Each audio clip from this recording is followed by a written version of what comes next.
Um, I'm kind of shocked that this got made after, well, you know. Bad Boys Ride or Die is a brand new 2024 action film directed by Adil and Bilal, starring Will Smith and Martin Lawrence.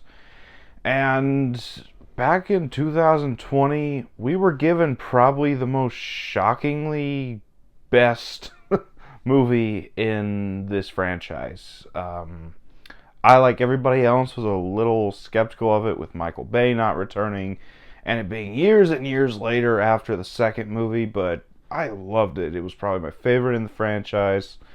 So, yeah, I was excited for the prospect of a fourth one. Then the whole stunt at the Oscars happened.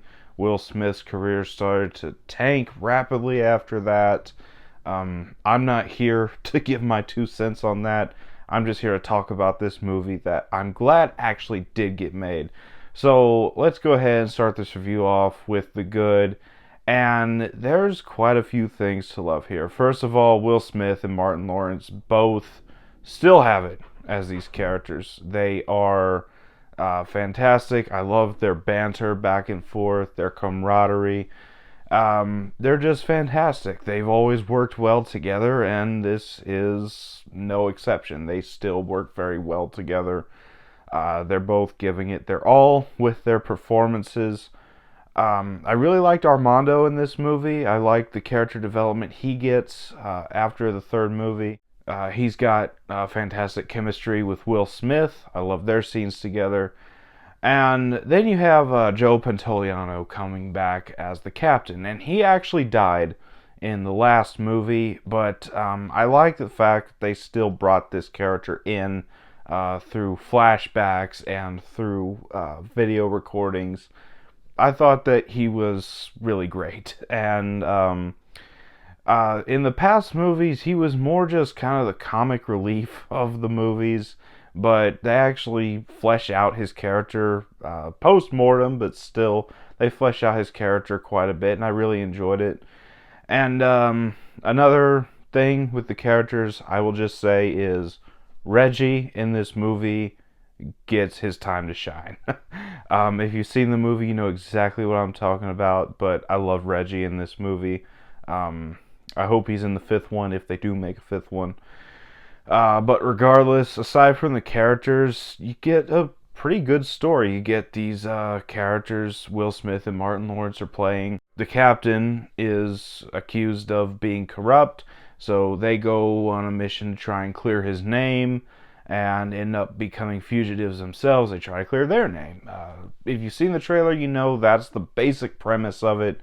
And I enjoyed what we got. The story was very well played out. We get really good action sets in this movie, a lot of great humor, just a lot to really have fun with in this movie. And that's just something that the Bad Boys movies never fail to deliver on, is fun. I had a lot of fun in this movie. And like I said, the humor is great. It's still top notch with the Bad Boys films. The humor's always been a main draw for me, and this movie's no exception. The humor made me laugh quite a few times. I also really like the fact that they brought back Vanessa Hudgens and Alexander Ludwig as their characters from Bad Boys for Life. I was kind of disappointed that the third member of their team wasn't in this, and there was no explanation where he was at, but they were easily the standouts of the three from the last movie, so I'm glad they came back. And then the score, soundtrack, fantastic. The editing is great. Michael Bay makes a cameo in this movie, just like he did in the last movie.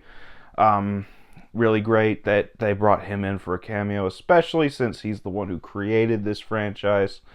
But that's about all for the good. On to the bad, and there's a couple things here. First of all, I didn't care for the villain in this movie.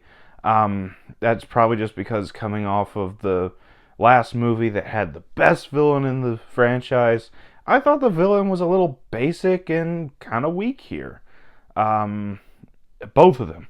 You got the main military type villain, then you got a twist villain that I'm not gonna reveal who plays the twist villain, but the twist with that character being a villain didn't do much for me. And then there's something that's a bit of a spoiler, so I'm going to be as vague as possible. The character who ends up being Will Smith's love interest in this movie, I was not a fan of that. They set up a great romance for him in the last movie, and they just kind of chickened out and introduced a whole new character we'd never seen before. Yeah, that just, I didn't really care for that too much. But regardless, that's all for the bad. On to the final thoughts. I really enjoyed this movie. I thought that it was a great addition to this franchise. I'm really looking forward to a fifth one, if they choose to make a fifth one. For those of you who just can't support this because of Will Smith's little stunt at the Oscars, okay, whatever. I'm not, like I said, I'm not here to give my 2 cents on that incident, but I enjoyed it for the most part. Bad Boys Ride or Die is a solid entry into this franchise. I hope they make more, and I'm going to give it an 8 out of 10. So that was my thoughts on Bad Boys Ride or Die. Have you seen this movie? Let me know down in the comments what you thought about it if you have seen it. And as always, if you enjoyed this video, don't forget to like, comment, subscribe, and I'll see you all next time.